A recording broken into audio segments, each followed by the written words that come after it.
In this video, I'm going to teach you how to use the Hume AI's Octave 2.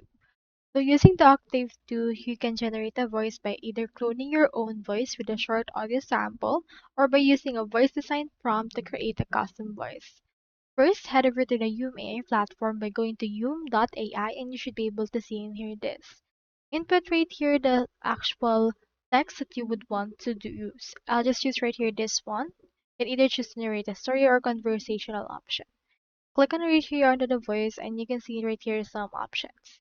However, you can also choose right here this voice design wherein you can input right here the voice prompt, choose right here the actual enhancement, and you can also choose voice cloning by adding or cloning your own voice or uploading an audio file that you want. We also have conversational AI that can help you with this case. So the Octave tool helps use the actual model in the playground to convert text into speech using this particular method. So it uses right now the Octave tool and you can see right here the announcement for that particular voice AI.